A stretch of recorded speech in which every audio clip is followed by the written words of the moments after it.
आइए question number 36 देखेंगे। Topic का नाम है general entries, DK Goel class 11th की बुक में से। क्वेश्चन में लिखा है journalise the following in the books of Somnath and sons. Purchased a machinery for 1 lakh and the payment was made by issue of check from proprietor's saving bank account। मतलब machinery को purchase करने के लिए पैसा वो अपने घर से ले आया, तो क्या कहलाएगा ये कहलाएगा कैपिटल ले आया। 1st of May machinery account debit,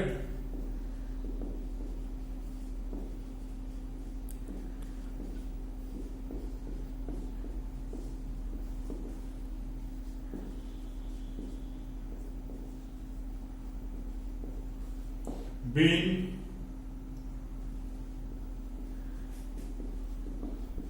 machinery purchased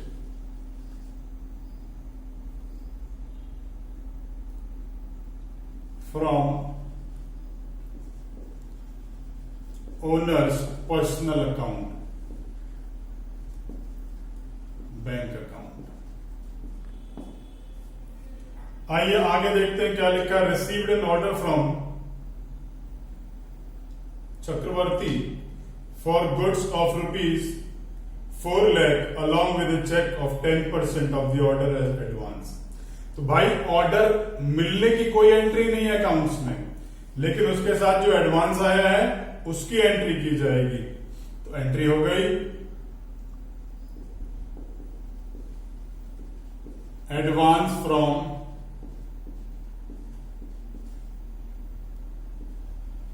Chakraborty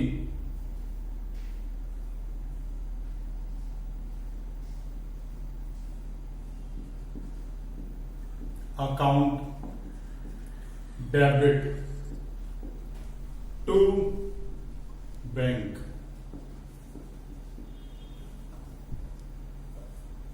sorry भाई गलती कर दी है, उल्टी एंट्री पास कर दी है। बैंक अकाउंट डेबिट क्योंकि चेक मिला है 10% का, to advance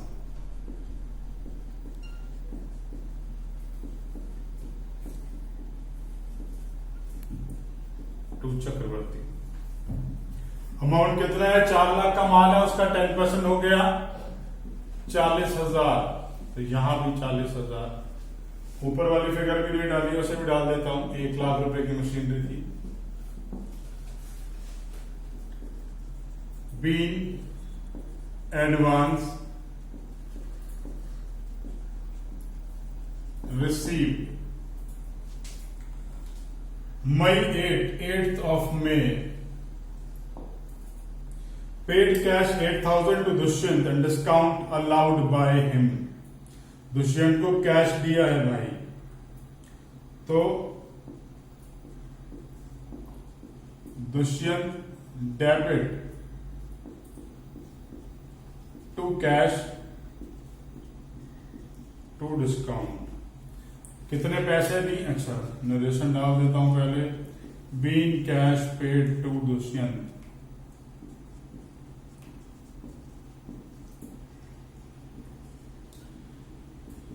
and discount received. कितने पैसे दिए हैं उसे दिए हैं 8,000। डिस्काउंट कितना? 800, तो टोटल वैल्यू कितनी हो जाएगी? 8,800। Next is 10th of May, goods stolen by employee, sale इतना, कॉस्ट इतना। तो भाई हमेशा लॉस को हमेशा कॉस्ट पर वैल्यू करते हैं। So loss by theft account debit to purchase account. Being goods stolen by employ. Amount आएगा 15,000। आइए आगे चलते हैं। Purchase furniture worth purchase stationery worth ₹8,000 for office use and 2,000 for personal use. 15th of May stationery purchase करी है office use के लिए और पर्सनल यूज के लिए। Stationery account debit, drawing account debit to cash being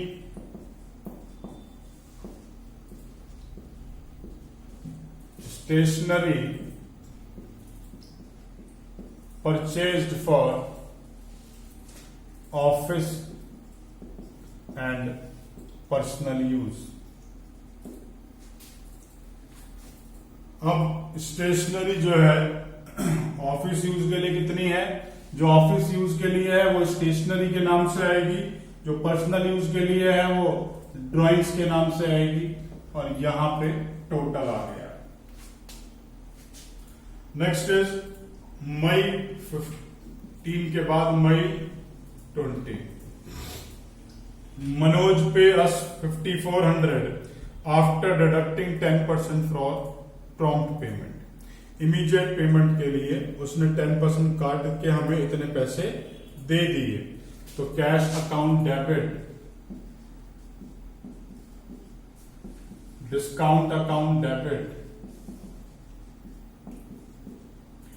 to Manoj. कितने पैसे दे दिए? 5400। अब ये 5400 उसने 10% काट के दिए हैं, तो 5400 कितने के बराबर हो जाएंगे? 90% के। अगर ये 90% है तो 10% की वैल्यू कितनी होगी? उसे कैलकुलेट करेंगे तो 600 रुपए आ जाएगा। दोनों को ऐड करके 6000, ताकि इतना अमाउंट ड्यू है टोटल, इसका 10% डिस्काउंट आना चाहिए, तो मतलब वैल्यू सही है। Being cash received from Manoj and cash discount is 10%।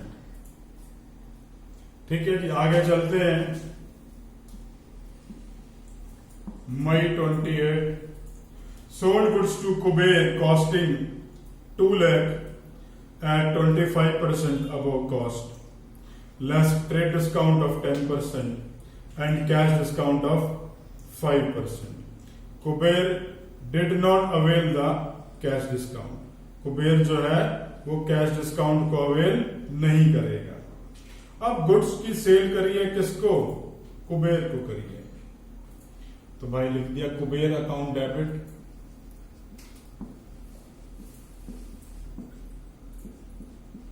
To cell.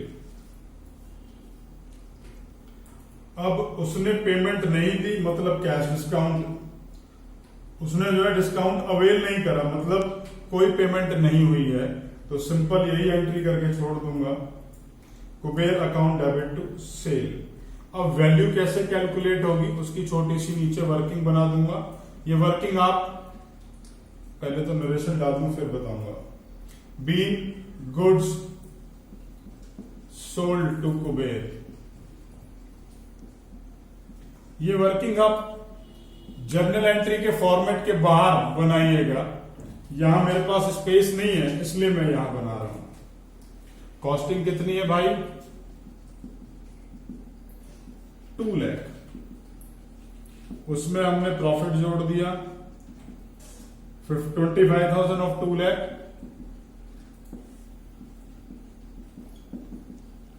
इसमें से ट्रेड डिस्काउंट लेस कर देता हूं, कितना है? 10%, तो 25,000 लेस कर दिया। This is 2,25,000,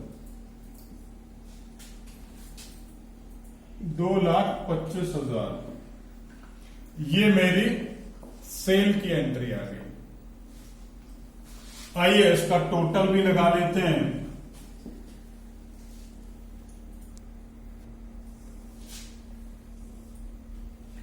$4,04,800, $4,04,800।